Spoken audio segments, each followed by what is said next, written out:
Hey, team, welcome back to another episode of the Intentional Agribusiness Leader Podcast. This is your host, Mark Jewell, and today I'm on with Darrin Boster from Elevar Agri-Solutions. He's the president over there, and looking forward to diving in. I've known Darrin for a few years, seen him around the industry a little bit, done some work with him and their teams in the past. But Darrin, welcome to the call, man. I appreciate it, Mark. Appreciate the opportunity. Looking forward to diving in. Talk to us a little bit about what it means for you to be intentional. So I guess when I start with intentional, I tend to make things into sports analogies because I grew up a knuckle dragger athlete, right? So I think when I hear a caddy tell the player, hey, commit to the shot, right? So you're talking about a professional golfer, knows exactly what they're doing. Been through all the training, been through all the practice, etc. But they still need somebody to tell them commit to the shot. And the reason they do that is because if they're not committed to the shot and they're not being intentional about that commitment, then there's probably a pretty good chance they hit it fat, hit it thin, just they decel. Well, whatever the case is, they just don't hit as good a shot as they would as if they just believed in it and committed to it. So to me, being intentional is something very similar in that you have a clear vision where you're wanting to go, and you may or may not, you may believe you know how to get there, but so you're going to commit to that, but also being aware of your lack of knowing and being willing to adjust that path, as fits as you're going through that path to get to wherever you're trying to get to. Good stuff, man. I like the analogy. Right? And I mean, know where you want to go and then commit to it, follow through. I used to play football a little bit too, and I had a coach that before every game, one of his last comments was always, "You got to commit to violence today." Yeah, and it sounds horrible, right? That sounds terrible. Right. But actually, where he was coming from is if you don't commit, if you're going to play a violent sport, right? And if you don't commit to hitting people, they're going to hit you. Yeah, and you're going to get hurt.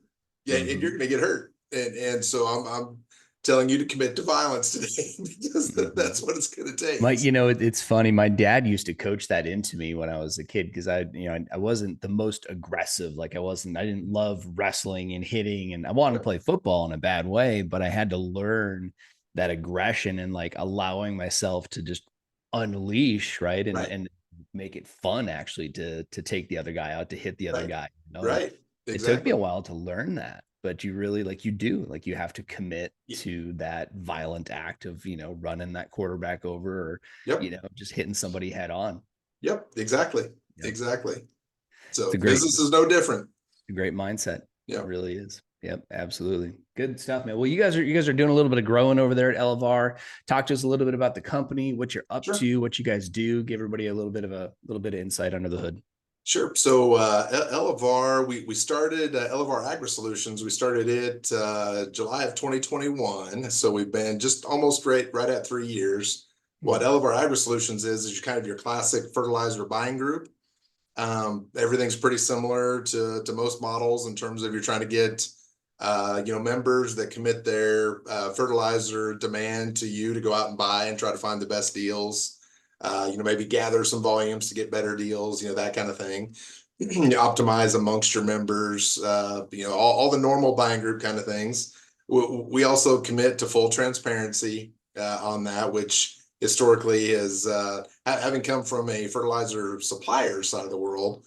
Transparency amongst parties was not always the case, right? There's a little bit of cat and mouse a game there. So I've always felt like transparency, if you could commit fully to that, that you're going to build a lot more trust and stickiness to your business model. So that's probably the biggest piece of that on the agri-solution side of the world. We've also got Elevar Market Analytics, which again, back to that cat and mouse game. Fertilizer is a unique commodity in that it's globally traded. It's, they make the stuff all over the world, but it's very opaque in terms of market intel, and especially when it comes to forward pricing or anything like you would expect, from a commodity like oil or natural gas or corn or anything like that. It's got a forward index. You can just go pull up the NYMEX and see what the price is 10 years out if you want to, right? Sure. Fertilizer is not that case. It's extremely opaque. Mm-hmm. So we've always felt like if there was a better way to help communicate what's going on the fertilizer side of the world, and help take just information. The price is X here and the price is Y there. Okay, that's cool, but what does that mean? Like what? So we've tried to take that and help tell a better story, both to our members and then they have their own set of clients as well. So those kind of two. We've got a number of other things that Elevar is involved in. The low carbon nitrogen markets have been a big, a big deal, right? There's a whole lot of production being announced all across the nation. So we've advised several clients there, but just a number of different projects. So it's kind of fun. Keeps it interesting. Yeah, absolutely. Sounds like it. Well, as you guys are growing, what are you noting that seems to be working in that attraction of getting the right people on the Elevar team? So I think it's the attraction of we kind of talked about this a little before we went on air, so to speak, but there's a little bit of that eat what you kill kind of attraction, right? I mean, there's the right kind of person to come into a small entrepreneurial type business. They need to have a little bit of that edge where they're like, hey, I'm willing to bet on myself. And I think relative to me working for somebody else that is going to cap me in some way, shape, or form, whether it's my salary, my duties, whatever the case is, that I'm being capped there, that I would prefer to work somewhere else where I actually could, basically have zero top end on that. And that's, I think, a big deal more and more today too, as I also couch that with the work from home kind of thing, right? So being able to offer a little bit of that flexibility as well, I think goes a long way. So, I mean, I think those are probably the key things that we have found that really attract the right people. Right. We've been blessed too to know a lot of people in the industry because it's kind of a specialized skill, right? I mean, not a lot of, you don't just go out to Monster. Well, Monster doesn't even exist anymore. LinkedIn. Sure. Yeah. And post, hey, I need a fertilizer salesman, and Right. yeah. So yep. No, but it's been fun. Yeah. It takes a little bit of work to get in the door, right? And be able to make it go. But once you start making it go, then it goes, and that the flexibility and that top side. And what I love about your answer, Darrin, is, I mean, you really know who you want, right? I mean, for us, it always boils down to, are we super clear on who we need for this role? They probably got to have a little bit of experience. They probably got to understand the industry and the markets, and have some connections. Right. And then beyond that, do they want to be on our team? Right. You're right. To go exercise those resources that they've built up over the 10, 20, 30 years that they've been around.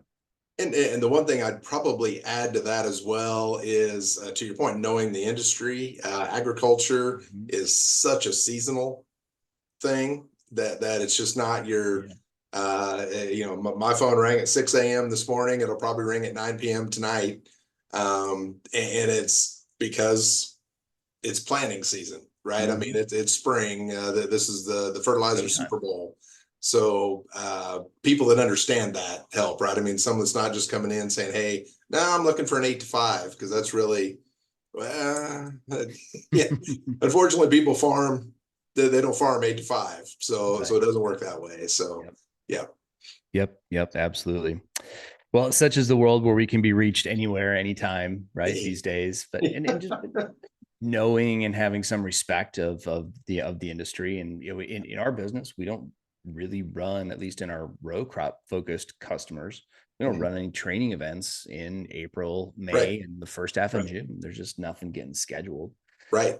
I may go do some stuff with a merchandiser group. We may go do some training with a livestock focus group where the time of the year is not as imperative. Right. But Yeah, I mean, we're doing nothing at the ag retail level. We're doing nothing, and anybody who's feeding the ag retailers the inputs that they're Right. communicating to the farmers. Yep. Right? Like, this is Yep. not the time of year we do those things. Right now, we focus on business development, outreach, go fix the website, go fix the business problems and processes, right? Because now I have time. In Right. January, February, and March, when we're on the road speaking every day, we don't have time. And you need some of that time, right? I mean, Yeah. there's that time where you can be still. Actually, it's pretty darn valuable. Yep. You just kind of need that time when you're in a business too. Yeah. So Yeah, yeah, absolutely. Ours just happens to be opposite because of the nature of who we serve. You just have to mhm, understand the cycles, and right. it's once I got over, understand. I mean, it didn't take me very long in this business to figure out what the cycles were. I'll say that. Yeah.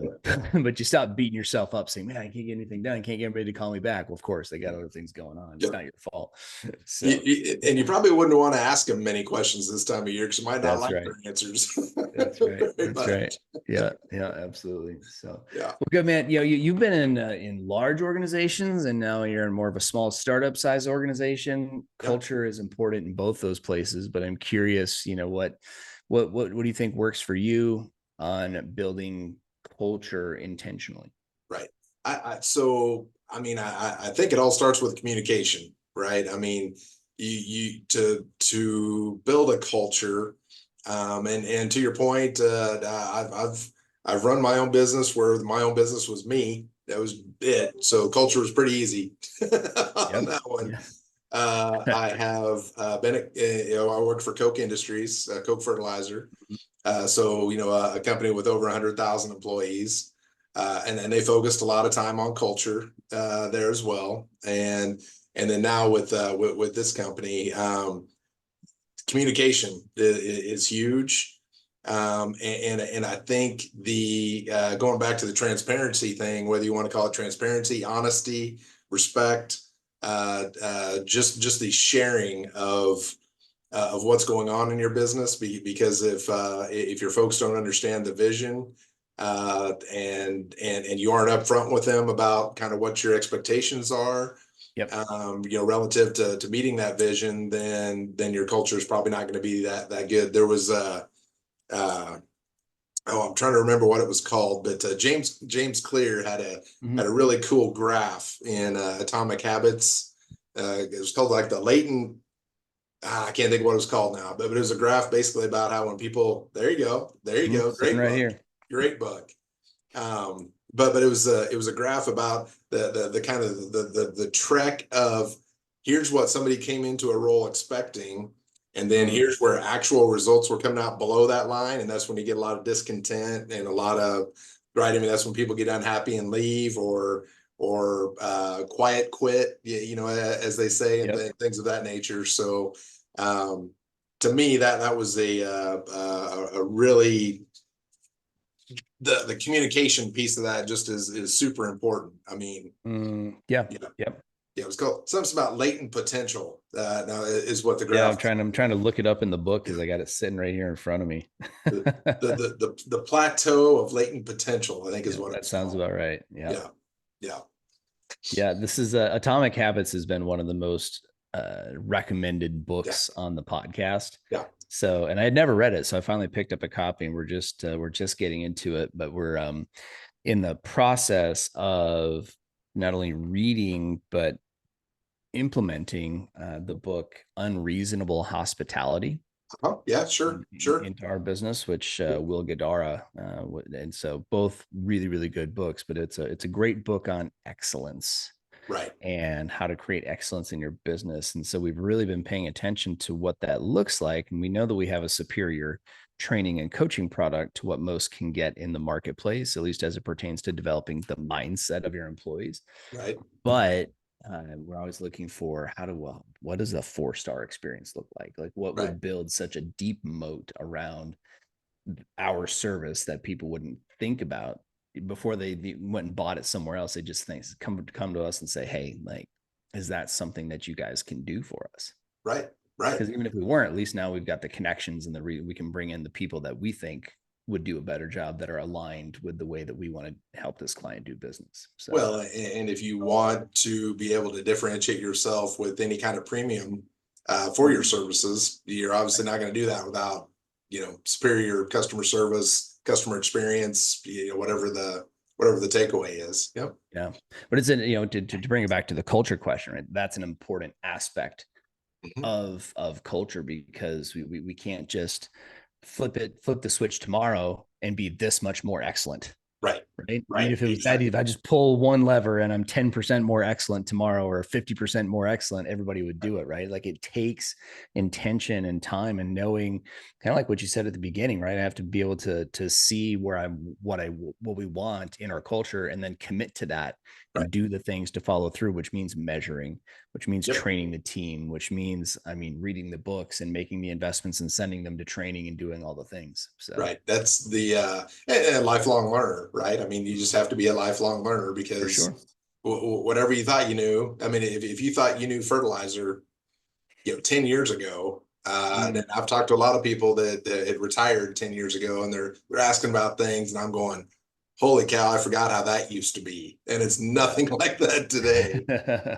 So the game's always changing too, right? I mean, Of somebody's course. changing the rules or moving the goalposts on you or whatever the case is. But Yeah, yeah, you got to be a lifelong learner in that case too.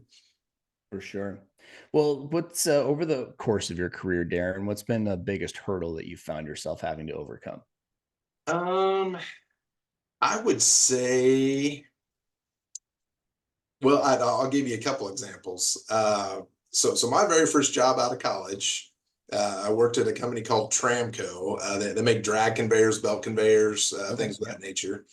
Um, Keeping in mind, I'd just gotten out of college, had no clue what I was doing, none, no clue what I was doing, Mm, and kind of got thrown into the fire in a lot of cases, and it was a blessing and a curse because at the time, I mean, I was just trying to keep my head above water because I literally had no idea what I was doing. But it was a blessing because I had to go figure it out and I had to go learn. I had to go learn how to ask questions and find people, experts that I could go trust and ask. Um, and just a lot of elbow grease kind of and figured it out. And that has made it so that I've not been afraid of any kind of new project since then. yeah. That doesn't scare me to go jump into something I don't know anything about. Kind of enjoy learning that new task or that new skill or whatever the case is nowadays. Sure. But initially that was definitely a big hurdle. The second one I would say is probably managing decision rights, and that's in it's much easier for me now because it's my call, I guess. But Mm-hmm. in previous roles, just managing the marrying of knowledge and who's making the decision.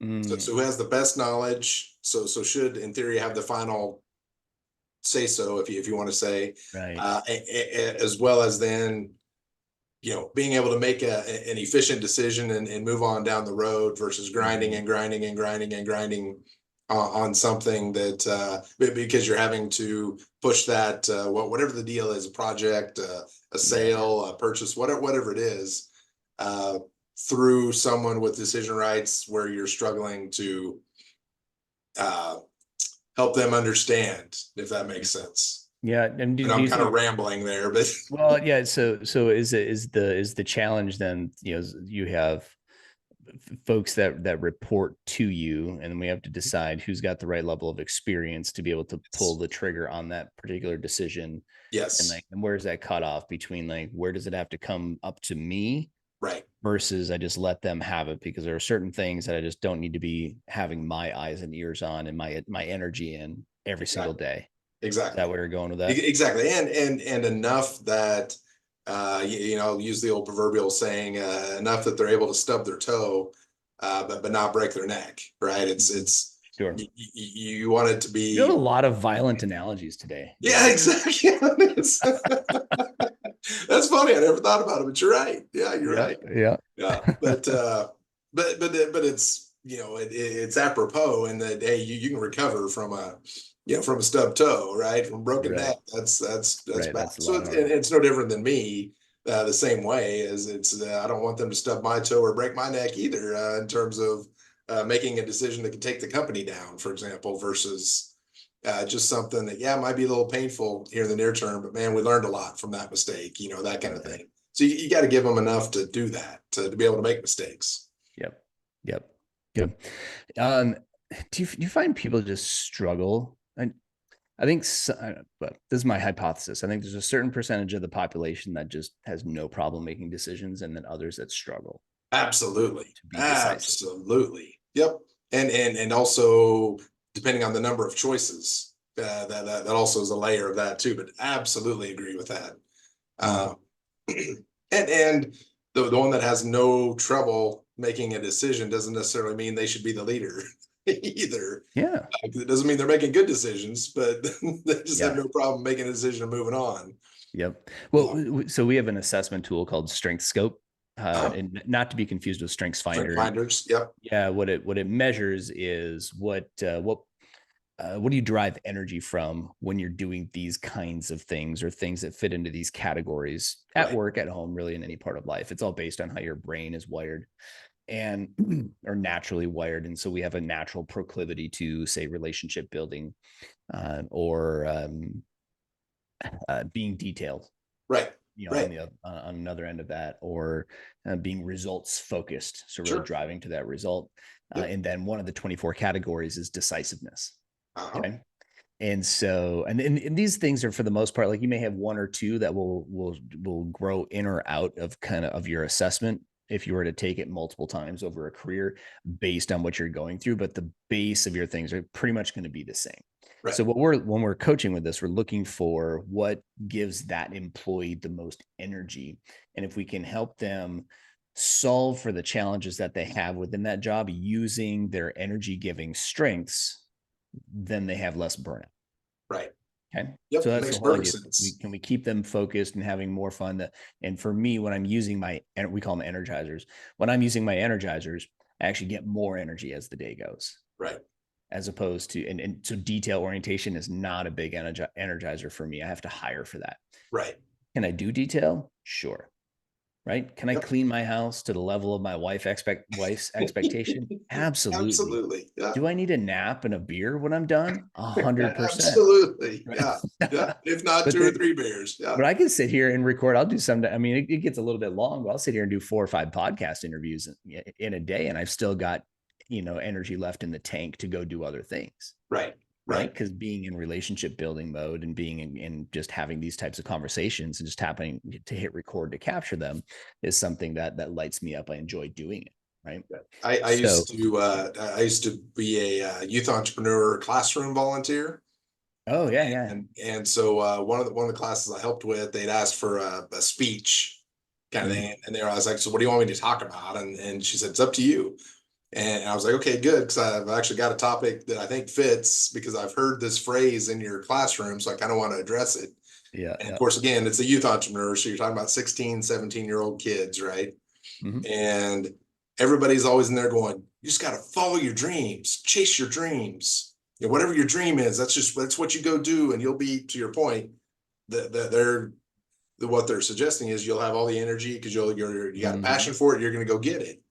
And my point to them was, hey, if you would have told me I was going to be a 50-year-old fertilizer peddler when I was your age, I would have told you you're smoking crack. Right. You're high. That's Yeah. that period.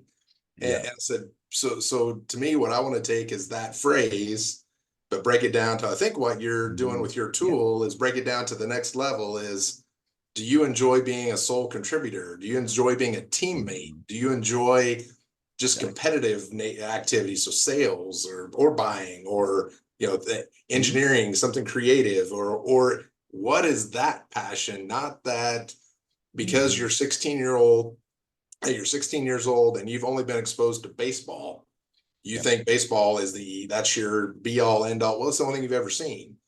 Mhm.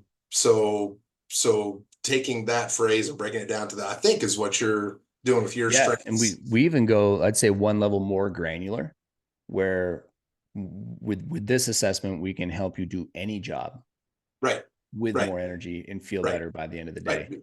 because you find the things that well, listen, it I feeds mean, you. it's like I own a business. We have a half a dozen people working here in different capacities, and some full-time, some part-time, and we're all over the country. So, I mean, like, we're a small business. Listen, there's some things that I have to do on a daily basis, or at least on a weekly basis, I don't like doing. Yep. Yep. Right. I Okay. understand completely. Yep. Somebody's got to go look at the money. Okay. Well, I'm the owner, so it falls on me. Yeah. Right. I We're, gotta we're pay in the attention to process my, of reviewing banks right now, and which yeah. do we need to change banks or not? Not a Mm. fun.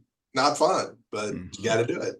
But what I'll do, so I'll give you an example. So decisiveness is one of those strengths on there's 7 out of 24 that they called like your strengths, your energizers, your key ones. Decisiveness is one of mine. Detail is not. So I don't enjoy going and researching all the hotel options and the food options and all the things to put on a training event. Right. So, but maybe someone on the team isn't quite there yet where they've got the proclivity to be able to, or maybe they've got the proclivity, but they haven't developed like the real knowledge, the know-how yet to be able to be, to just make that call without asking first. Right. Right. Right. So instead, what I do is I give them some parameters and say, okay, it's got to fit this, this, this, and this, and, bring me 3 options and we'll sit down and evaluate them. Right. And then I can make the call. Makes perfect sense. Yeah. Right. Yeah. We'll go that. Yep. And then eventually, you know what? I don't need to be in that decision, but it may take a year or two to get that person to that point. Right. Right. But like, that's a very simple option. Choosing a hotel is not hard. Right. But like I take for granted how much work goes into gather, you got to gather the site information, maybe go do a site visit, and there's a lot of work that goes on the back end. I'm just sitting here at the end of the chain making a decision now. Right. So, Right. Exactly. you have to respect that they get to use their detail orientation, right? They get to use their enthusiasm for the kind of places that they like. They get to strategic mindedness is one of those things, right? So, does somebody enjoy the strategy, that's around business planning, business In the events, strength finders, that was my number one. Was strategic. Yep. strategic. Yep, Yep. yep, you bet. So, good stuff, man. Well, that was a good conversation around big challenges. What's been your biggest win? Honestly, I would say it's kind of been at every level I've ever been in that I've grown, if that makes sense. The very first job I had out of college, I actually graduated with an accounting degree, and got told several times while I was there I don't seem like an accountant, and I wasn't, but I didn't know any better. And by the time I left, I was controller of that company. Yep. And then I went to Koch and kind of started over again, right? But graduated over into the commercial side of the world. And by the time I left Koch Hydrocarbon first on the gas liquid side, I was a director, and we sold that business. And that's when I kind of flipped over to the fertilizer side of the world. But again, started off, took a step back, started off as a salesperson. And by the time again I left Coke, I was a UN product line leader, and was running a sales team kind of thing. So, and now I'm here, and we started with zero, started with nothing. And 3 years into it, still feel pretty good about the growth we've had. And so I would say I'd say my biggest win has just been that every role I've ever been in, I feel like I've grown in that role in some way, shape, or form. So, Well, I feel like the storyline here is, Darrin, that you just like to start over. yeah, pretty much. Yeah. You can climb mountains. I don't know if I get bored or what it is, but yeah. Yeah. Yeah. Hey, Well, the first role change I made when I left Tramco to go to Coke, that probably was fair in that case. I'd been there about 10 years, and I was young enough. I'm looking around the room, and I was much younger than everybody else in the room. And I was kind of looking around going, man, do I want to be that guy in 20 years? So that was the first move. And then you don't seem like an accountant thing started sticking in. So that's when the jump over to the commercial side. And that's when I realized, looking through the windshield versus looking the rearview mirror, well, it was a lot more fun on the commercial side of the world. So that's kind of where I've stuck ever since then. Yeah. Wow. Well, yeah, so it's interesting. My wife and I were just having this conversation earlier today. About sometimes you just don't feel like you're making progress, right? Yeah. You're just not Yeah. not getting Yep. there, and but you have to look around. This is one of our coaches actually said on a call today. That's a coach that we have, for she and I in our business. And he said, you got to stop comparing yourself to where everybody else is Mhm. and Yep. compare yourself to where you were, Right. Yep. you Yep. know, I, and really, so it's funny you say that. So that my take on, so comparison is the thief of joy, right? yeah, Is kind of the saying.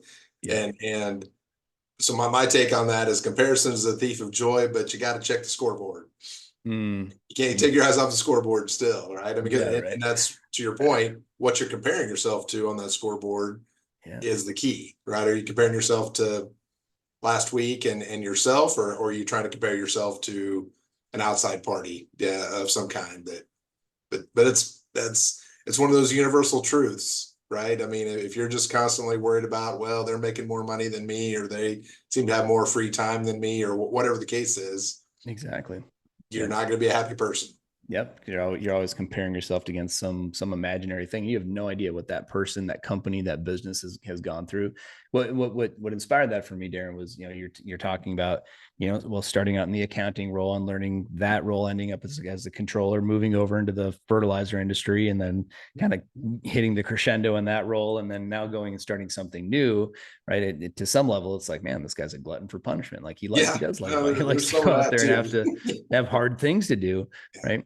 But what's given me a lot of peace in business, another coach of mine said this a long time ago. He said, don't fall in love with what you're trying to get to, right? Fall in love with the game. Agreed. Absolutely agree. You know. Absolutely agree with that. Mm-hmm. Yep. And Yeah. and that's kind of back to my classroom speech. I mean, Yeah. I'm looking around at most of my friends, and I'm trying to think of any of them that I could name when we were 16 or 17 that said, I'm going to be X. Mm, That's what they are today. I mean, I can't think of a single one that they are doing what they thought they would be doing when we were 16 and 17 talking about what we're going to do yeah. when we're older. Not one of us is doing anything remotely resembling any of that, but they Right. all tended to settle into probably what their competitive or comparative advantage is in what, Exactly. whatever that is. They've kind of settled into that. Yep. Yeah. Yeah. Yeah, interesting. I think, there's that can go a whole nother level deeper with this. Certainly, I am, interestingly enough. So I have an undergrad degree in ag ed, and we do educational programs for agricultural companies. So I'm Sure. pretty darn close. Right. In no way, shape, or form did the getting here or Right. even the how I do it resemble anything I thought about when I was Right. taking ag ed or human resource development classes at the University of Minnesota. Right. Right. Well, and a lot of it's life, right? I mean, Yeah. whether so you're a kid, you're in high school, and you get out, and whether you go to college or you don't, you could go Mm, into the military, you could go to a JUCO first, or go to your 4 year school with yeah. all your friends from high school, or go to a completely different one out of state where you don't know anybody, or I mean, all those different paths just open up different paths for your life, right? And Yep. Yep. um, I mean that's the thing that's tough when you're 16 or 17 and trying to make this life-changing decision about what you're going to do next is, hey, just Yeah. go try a bunch of stuff because you don't know. You're not smart enough yet to know. 100%, man. I mean, my Yeah. my 16-year-old is actually on college visits with her mom Yep. today. Yep. And this week they're visiting NC State, and then they're heading over to UNC in Charlotte, Appalachian State. They're looking at a few different ones here in the next, Sure. just the North Carolina schools that she has access to. And her mom's a professor at University of North Carolina, so she has Oh, and they some. went to NC State. Wow, Yeah, I'm that's surprised. I'm surprised. But it's here. You got to give her a few looks. And she's kind of on the bubble right now. Like, do I want to go to college? Do I need to go to college? She's very entrepreneurial. She follows through on stuff like that. And she's putting all this pressure on herself because of course her mom wants her to go to right. university, Right. and I want her to make her own decision because I'm like, I'm Right. not forking over a dime unless you know what the heck you want to go do something for. Like just to choose a path, choose something, whatever. We're not going to go pay for some liberal arts degree so you can go have a 4-year social experience. That's what I'm not willing to pay for. Right. The You one thing as a business owner that I would pay for know? is if someone could explain to me because you look at the level of passion and commitment and everything people give to their alma mater. Mm-hmm. I mean, they're buying season tickets to sports. They're giving money to this college after they get out. They're Yep. buying all Yep. the T-shirts and all the swag they can that rep their college. Man, how do you take that commitment, Yeah. stickiness to that, to that picture? What is it about that period of your life that Mm-hmm. emotes that, Yeah. you know, It's well, it comes back to that culture building thing, right? Because right, you're very much indoctrinated into the culture of that thing at a very impressionable time of life, right? right, I mean, you're right, that this is the same age when we take a young person and put them in the military and we make them into right, right somebody who right, becomes a very capable defender of the Constitution that's willing to do right, things, right? You're able to do that, but they have a culture that is very much defined. It's very intentional, and they know how to use it, right? They know how to right. weaponize it. And, Um, and and generally speaking, the very same type passion about that, right? I mean, if yep. if they're a Marine, you better not call them an Army person. Oh yeah, yeah, no kidding. I mean, it's Yeah, like, yeah, it's a big deal. So, yeah, I think that has a lot to do with it. I mean, people get into fraternities in that age, and I'm still involved with my fraternity from the yep, university days. yep, Still a member of Alpha Gamma Rho, and still contribute, and have done a lot of business with other AGRs over the year. That's been a big part of my life and big part of my career. So, I think there's a lot of those things that happen, at that age. Man, if we could copy that yeah, into the work, and certain workplaces have at least they do. temporarily created that type of culture that people will sort of live and breathe, that that they Right. love to go to work there. And I think that's a big component. Man, do you have to work? You really have to Get work to there. create that culture. Absolutely agree. Absolutely agree. Yeah. Yeah. Well, good stuff, man. Let's talk a little bit about last few questions here before we have to bring it in for landing. So we're hitting up on our time, Darrin. So You bet. You what bet. what book, you mentioned Atomic Habits earlier? Any books in particular that you like that someone ought to be taking a look at? So man, I can think of a lot of them, and it all depends on kind of what you're reading. Another thing I absolutely hated when I was a kid, and I was probably 35 or so before I started saying, "Hey, there's some interesting stuff in books. It's weird." So, Funny how maturity uh, works. there's one called Captain Class. Huh. I don't know if you've heard of that one or not.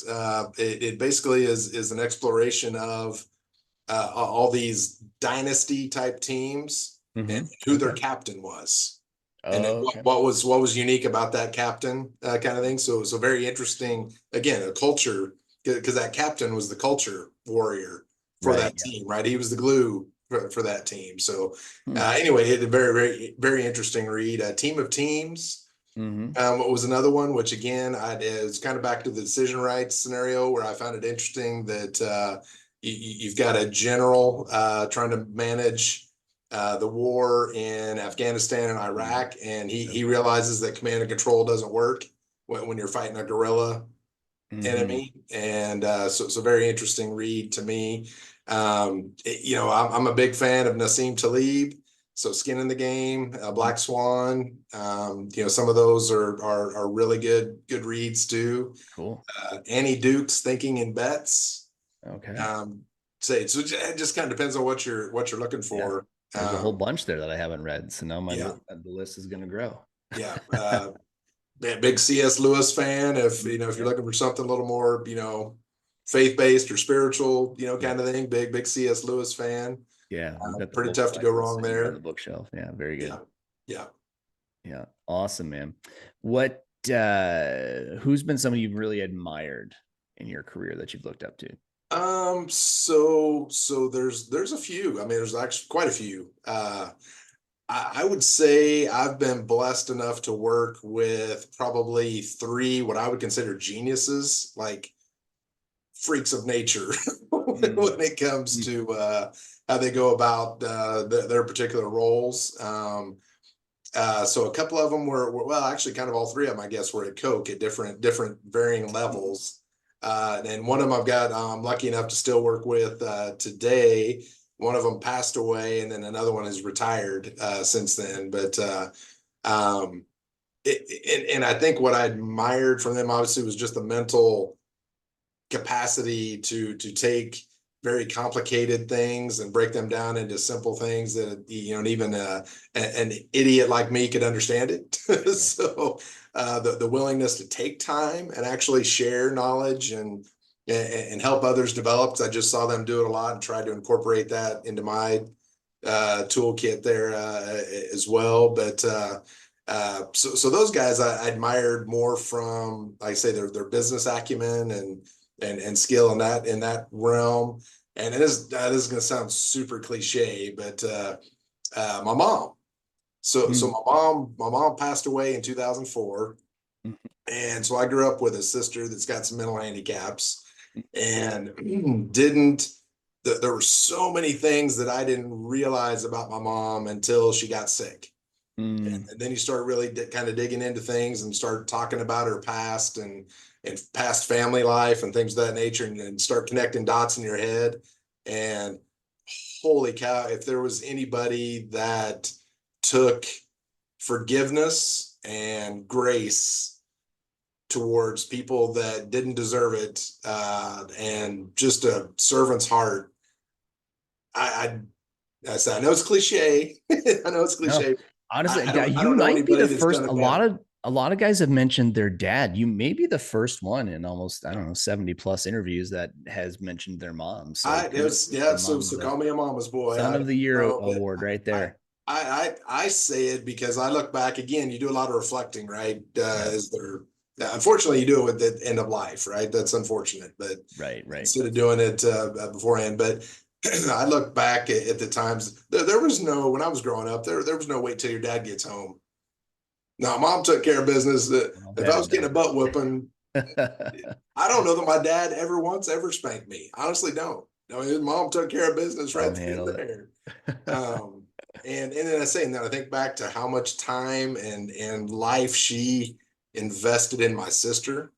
Mm, I mean, it's incredible commitment from that standpoint. hmm And I say, and then people that I find out later in life, like, holy crap! I'll give you an example. My sister had mental handicaps because the doctor gave her some medication that at an adult dosage when she was a baby for like 3 years. Yeah. So mm. I still went to that doctor till I was like 16. Oh, wow. I mean, tell me where that happened. Now, granted, you look back too and go, your mom's an idiot. She kept taking you back to the same doctor kind of thing. But in Mm, her world, he didn't do it on purpose. right. He didn't do it with bad intentions, and you think back to today's culture and the suing lottery Yeah. kind of thing. Like, yeah, thought never even crossed her mind. She Yep. she so anyway, that's why my mom, and that and my dad. I mean, once my mom passed away first, my dad hmm passed away about 2 years later, and again, once mom was gone, you realized how much she did for dad, hmm as Yep. opposed to vice versa. And so Right. yeah, that's why my mom. Yeah. Yeah. Well, that's man, lucky for my dad that he went first. Because I don't think he could have But survived without her around. I So would I would have told you 1,000 times mhm. over. I would have thought that exact thing would have happened Yep. in our family, and it didn't. But yeah, Yep. yeah, Yep. That's wild. Wow. Well, great share on that, and great testimony towards your mom. I love what you said about, I mean, just it really is just fully owning the situation and being forgiving, which is what we're called to do, right? I mean, right, you right, and it today's day doesn't and age, exist man, like today, right? that's It mhm, doesn't exist today, really, and mhm. not very often. Yeah, Yeah, interesting enough, I mean, as Christians, we're called not to go to court. right, We're not supposed, like, you're not supposed to take right, legal action. You're right. supposed to settle it. Yep. No, exactly, Right? exactly. Or Yep, forgive and move on. So yeah, that's very cool. Good job for yep, her and by and leading intentionally and leading by example. So yeah, yeah. yeah, good stuff, Darren. I've Man, tried to live up to that standard. Failed miserably, but tried to live up to that standard. Yeah. yeah. Well, we do the best we can. Yeah, Darrin, this has been a good interview. Thanks for the conversation today. Yep, you bet. I appreciate it. Appreciate it.